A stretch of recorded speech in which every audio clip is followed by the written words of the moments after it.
And on the afternoon that war was declared, a Saturday afternoon, I was playing soccer on the local ground, and when the news came through, as soon as the game finished, a friend of mine, Gordon Gunn, appropriately, and I hurried round to the drill hall and lined up for the army. Were there many of you? Yes. I think the first lot that left Geraldton were about 25 or 30. Was there enthusiasm throughout Geraldton for the war when it was declared? We couldn't get there. We couldn't get there quick enough. We were all afraid that the war would be over before we got to it. There were half a dozen of us, or maybe more, that I can remember that were underage. We had to put our age up, you know, to get in. And you did that? Oh yes, and as a matter of fact, I forged my father's consent, signed his name to, so that I could get in. He wouldn't give me his consent, so I signed his name instead. Well, the war was on, so there was adventure and waiting for you. The excitement of war is something that grips young men, fortunately for the nation. And I don't think there's any feeling of fear. You just say, well, so what? They've had this, I might miss out. And I couldn't get there quickly enough before I thought the war might end before I got there. So let's hurry. That was the attitude of young men. Those that were going into the trenches, I agree that it was a pretty grim prospect. The same as those that went into the flying corps depended upon their own ability to control their aircraft and to survive encounters with the enemy in the air. But that's all part of the excitement of flying in wartime. But those who went in the trenches, I think it was a terribly unpleasant prospect to be cooped up in these narrow trenches, unable to get adequate protection from enemy shootings. And so what was life in the trenches like from day to day? Bloody awful. Can you describe it? Yes, full of lice. Only else with lice. I scratched all up the side of both legs here with lice, and you feel them crawling on you. When you go into supports of a night time, you used to lie down the support trenches, and you'd be wriggling all night like that with the lice over you.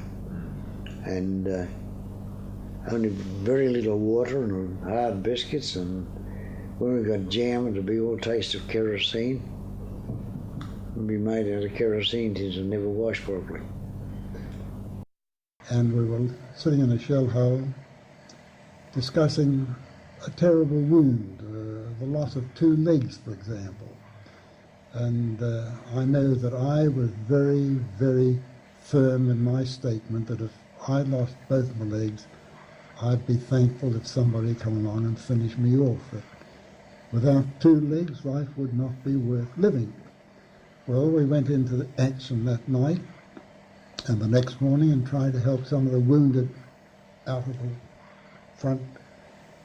I came across a chap leaning against a concrete pillbox. He had both legs shot off, and he asked me to shoot him. He was an Australian.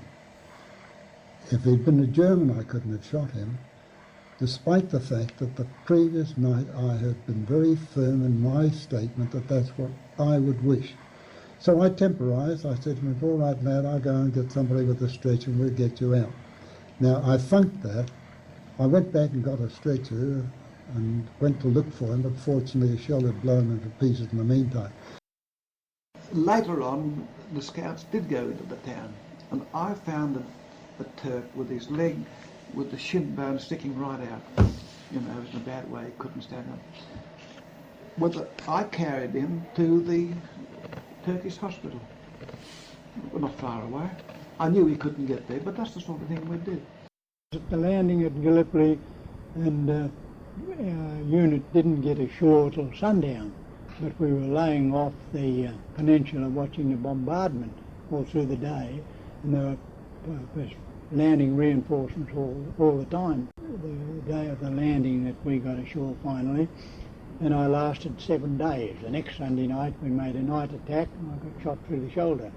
Were you then evacuated off Gallipoli? Well, I went down after it was dressed at the dressing station, went down on Simpson's donkey to the beach. Oh, did you? Did he take you down? Yes, so I went down on this donkey and they gave me another dressing there, and then they rode us out to the hospital ship back to Egypt. Went to France then on to the Battle of the Somme. We made an attack on the Hindenburg line and of course we got surrounded. And some of us got back, and I was one of those who didn't get back and of course got taken prisoner. And I was a prisoner of war then for 19 months. And how was that? Oh, starvation for the first 3 months before we got the Red Cross parcels. After that, well, we got enough to eat. It was a very depressing period for me. I hated it. 3 attempts to escape from that part, and got caught each time and sentenced to 14 days dark cell. Did the war affect him afterwards? Did he? Well, I didn't know much about it, but he'd had malaria and he was a swine for quite a few years. What's that mean? He very moody, very down. It's a sort of a fever. What sort of thing would happen to him? Very, just sit there for hours like that. Oh, depression. Depression, very depressed. He didn't get delirious or anything? Oh, no, never got that bad. He'd take some Disprin, Hasbro those days. A few times. I didn't know what he was for quite a long while. I used to think it was something that I'd done. It's terrible to live with that, isn't it? Oh, it's dreadful. Yes. I was quite a few years before I found out. Did it get you down too? It get you down, wouldn't it? More or less, not. But I was pretty strong. Yes. I had to be. And did he talk about the war or not? No, it's awfully funny. The only time that he ever talked when some of his old cronies came in. But otherwise he never talked. I've got a son who was in the last one. He was up in New Guinea patrolling in one of these, patrol boats. And we didn't even know where he'd been. He never told us. Your son never talked about it either? Never talked about it. And what can you visualise what it was like when you first got there? I had no idea till I got there. 4 lines of chaps went over the top and got knocked over, didn't they? Oh, yes, they never got. Were you were in the trenches at that time? I was waiting my turn to go too. You were the next stop up, were you? And can you describe that particular event? Well, look, honestly, you don't think of anything. Your mind seems to be a sort of a blank. You don't take any notice of anything. I came back and I got 7.6 a week pension. Went before a doctor when I went down to the old base hospital. I got 7.6 a week pension. And then when I went under 3 months treatment at a time down the base hospital for this bilharzia. We used to watch him on a microscope hatch. So we get him out, you put him under a little piece of glass, and you watch them kick their way out of like the shell. And they're in an ellipse shape with a little prong sticking over the end of them. Well, I used to burrow through your bladder with that, and I'd build a castle in your bladder, and when that burst, that's when the blood would come away from you. So we had quite a good talk on down at Base Hospital. Yeah. Come out and they give you a month or 6 weeks out, and you have to go back again.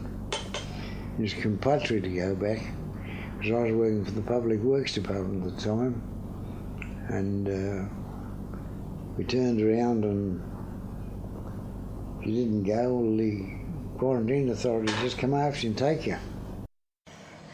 When you think about the war, what do you think about first? What comes into your mind when you remember it?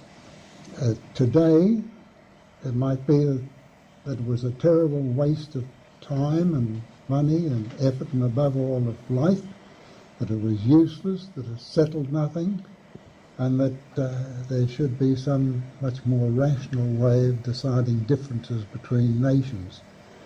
But that's not what I would have thought of, say, 40 or 50 years ago. Then I might have thought about mateship of war, the fears, the worries, the distress. I might have thought of the strains, but I think above all thought about the mateship, about the men I worked with, the men I knew, the men who held a special place in my memory.